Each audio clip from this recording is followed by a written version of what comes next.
So today's story time is a little special. Mason's not here, so we won't be having Big Bear this week. Everyone cry right now. Oh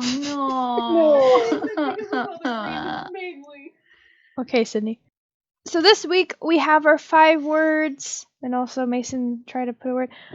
Google, meat, no caffeine, and mold. And instead of doing individual stories this week, we did one whole story. And the whole thing with that is we each only did a paragraph. And we were only allowed to read the paragraph above our own. And so this story is probably won't even make any sense. And it's going to be all jumbled together. We're all reading it for the first time in just a few moments. We'll each read our own part. And let's see what happened. You may begin the story. Yesterday, my grandmother asked me to look up something on her laptop. I grabbed the small device from the desk and opened up Google and got to typing. She asked me the definitions for a few words for a crossword puzzle and a couple recipes for lemon pepper chicken. She was very humble about her cooking, so I don't mind watching her as she made a recipe that struck a chord with her. I went to grab fresh basil and thyme. I came back inside to find the aroma of sizzling chicken. Set the herbs in the sink, dear, she called from the back of her pantry. I'll be out in a minute. I moved the herbs into a bowl and laid them in the sink.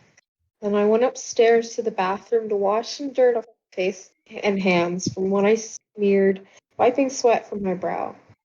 As I looked in the mirror, I noticed a small bug crawling across the reflection of my face.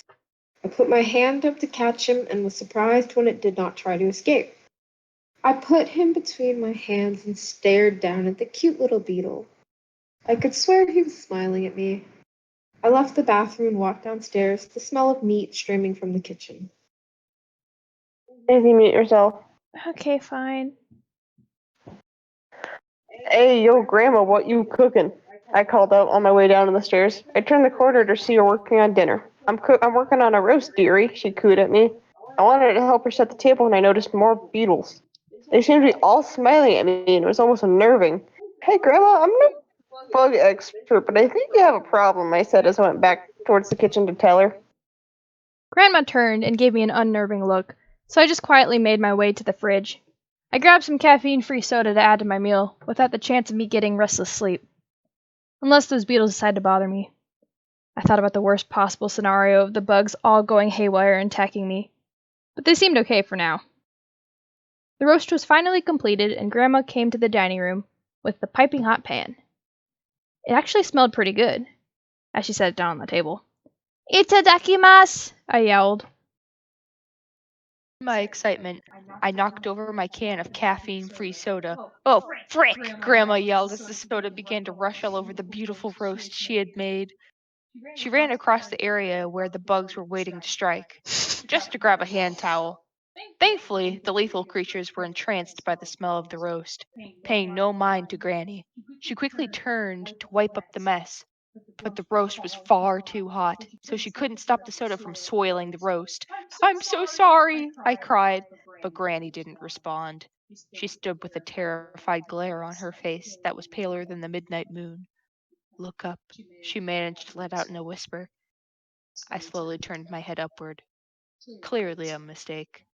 The mass of bugs had grouped together to form a giant head. It then spoke.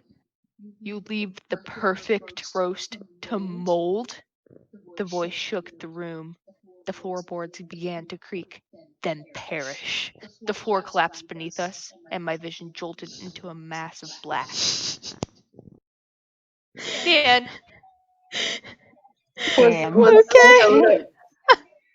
Was the soda Diet Sam's Cola? It was caffeine-free Diet Sam's Cola. Okay? I love how we went from making lemon amazing. pepper chicken to just a roast. Listen, I didn't know what kind of meat it was. All it said was the smell of meat, and I was like, roast! That was my word. I was like, I'm gonna be nice to Amber. I'm gonna add some words that kind of point her towards what's going on, as far as I know. I love how they went from nice. Well, smiling I had beetles to, she turn to demons. me, and I changed that word to Grandma. I'm like, Amber won't know. I gotta add words for context. So I replaced words to make it make more sense to you. Yeah. Demon beetles. What? Yeah, what happened? Oh, Demon the beetles. beetles are smiling happily, and suddenly when you start writing, they're all evil. Yeah. What's up with that? I added unnerving. I put unnerving smile. I And then put Izzy, that. I you thought thought they were gonna attack you, so I put unnerving too. yeah, I thought they were gonna attack you. So she probably thought they were bad. Can we do another story now? Another one. I'm very like energetic, and I would like to do another one. Yes. Can we write all can we write all Oh no. sexual stories? I For will shits and opt giggles? out if you are. Izzy, I Okay, want you fine. write We it. can I'm gonna write the most PG hentai ever created. And they fricked. The end. Are we doing this individually or are we doing this as one story? I don't know again? anymore. We should do it individually. I think individually. Individual bromance. Do we need How words? much detail am I allowed? Well, this is Big Bear's replacement, everyone. Is this I'm a Get gonna- Big Bear's Patreon replacement. story? Go gritty nitty. Nitty I'm gritty. I'm gonna stop recording.